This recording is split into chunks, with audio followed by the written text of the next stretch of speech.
thank you for joining us on the show today, LJ. We are very excited to have you on. Really appreciate it. You're a PE teacher by trade, so was coaching something that you thought you might do after you finished your playing career?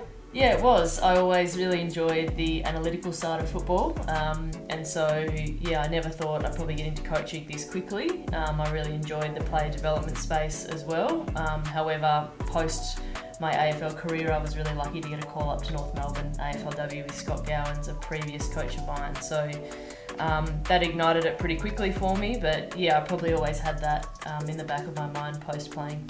Absolutely. Cool. All right. So let's just run through a couple of things just in case anybody doesn't know. So you were a player and an assistant coach at Essendon VFLW. You've also been an AFLW midfield coach for both North Melbourne and Carlton. What was it that appealed to you coming back to coach sort of that earlier part of the pathway in the Eastern Ranges? Yeah, I really like that development space of younger players, trying to make them, I guess, see their full potential and reach that full potential to take it up to the highest level possible in their football. So whether that's in the women's space or the men's space, really. I was really fortunate to already have a connection with the previous coach here, Travis Cloak. And so, an opportunity came up post-COVID and I had to jump at it. Now knowing a little bit more about the talent pathway, obviously working in it full time, it's the best space to learn in your coaching trade. It's a fantastic place to gather feedback, to develop young players, and then hopefully also go back into AFLW for myself in coaching or in the AFL men's space for coaching. So it's a development program for both, really, and that was really exciting for me. Yeah, amazing. Okay, so we know that I stalked you a little bit before this interview and I did read a couple of articles. Obviously when you became the coach of the Rangers, you are the first female coach of the boys. There was some commentary around that. Yes. And I really admired your response around, yes, you are the first female coach, but you are just a coach first. So can you talk to us a little bit more about that? Yeah, I guess that's how I feel. I probably don't often think about being the first female in this space. So I feel really welcome, and it's a really inclusive area to be in. The Eastern region particularly have welcomed me with open arms. I don't often think, I guess, when I'm in front of the boys either, that I'm a female and that they're young males. They treat me just as I expect, I guess, of other football coaches.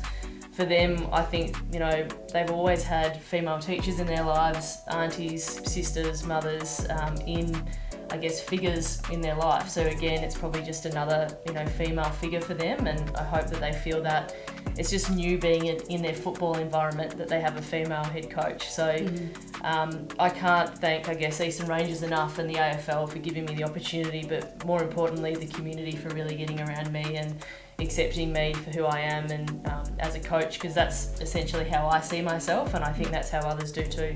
Yeah, amazing. Great response. Last year, VAFA launched a new program supported by AFL Victoria, so the Coach Development Program, and you were announced as one of the coaching mentors.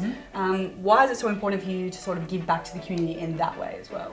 Yeah, well, when I was first learning, I guess, my craft as a coach and as a player, a lot of people gave their time and energy to me to get the best out of myself. So without those people mentoring me and giving me their time, I wouldn't be where I am. So I think it's really important to be able to help the next wave of coaches and players, whether that's female or male, but I do feel really passionately about the female coaching space. I think any help you can get, any confidence boost, any mentoring, any shadowing, any experience you can get in AFL programs, whether it's in Coach Talent League, VFL, AFL, can help you along the way, and I think it's really important to be able to give back to those players as well. Absolutely. Incredible. All right. Well, I've got a list of players here. Of course, I am a little bit biased because these are all players that are in your team, but also a part of our Outer East netball. Very good footballers. So what I'm going to do is I'm going to list these players, and then if you can just give me just a brief comment around each of them and what you think. So first we have Jack Ryan from Riellick. Yeah, Jack's a really exciting player, lots of speed, he's a really intelligent footballer. He plays seniors when he goes back to Warriellick, and that shows here at the Coates level. He also trialled for Vic Metro as well, which we're hoping that he is successful in, but he puts his best foot forward in hopefully being drafted at the end of the year. Amazing. We have Cody Anderson from Hillsville.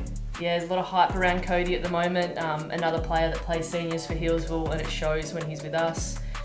Really contested inside midfielder who's trialled really well for Vic Metro also. A lot of AFL interest at the moment, so hopefully he goes far come November. Incredible. Jeremy, is it Newsom? Am I going to say that correctly? Yep. Jeremy Newsom from Hillsville. Yeah, another Hillsville boy who's been in our program since a 16-year-old. He hasn't debuted yet, but I think it's probably in the next coming weeks that he'll play for us. Wing type half-back. Another guy that's got a great kick, very intelligent player too, so we hope to see him soon. Incredible. We've got Blair Wilson from Alinda Ferny Creek. Blair played a couple of games for us last year. Great leg speed, down back, defender. Currently injured. He's got a bit of a syndesmosis injury that's kept him out for 3 or 4 months, but we hope to see him in the later part of the year. Amazing. Oscar Taylor, Upway Tacoma. He's a new player to our program, hasn't debuted for us yet, but again, we see opportunity coming forward in the next few weeks. Small back type, very serviceable player that I think will go really well in our program. Amazing. Balin Spencer, another one from Warrie. Yeah, he's a vice captain of our squad at Coates League, goes back to Warrie, plays seniors as well.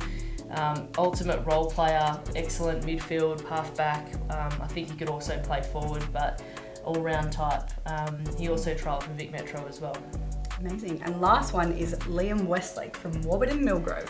I think we haven't had a Warburton player for a while, but Liam's a great forward, great set of hands, also basketballer, but we look to see him debut in the next 2 weeks, I would think. Oh, is that an exclusive? It's an exclusive first, yeah. But yeah, he's a new player to our program, so we hope he goes well. Amazing. All right, well, to finish it off, I want to just have a bit of fun because I have loved the footy talk, but we have to mix it up a little bit.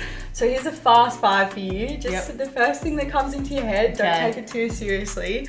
What's your go-to karaoke song?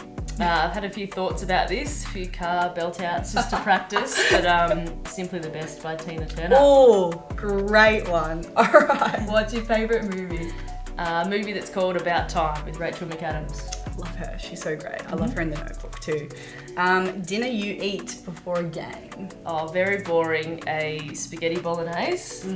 However, later in my career, I used to have a glass of red wine with that too. I love that.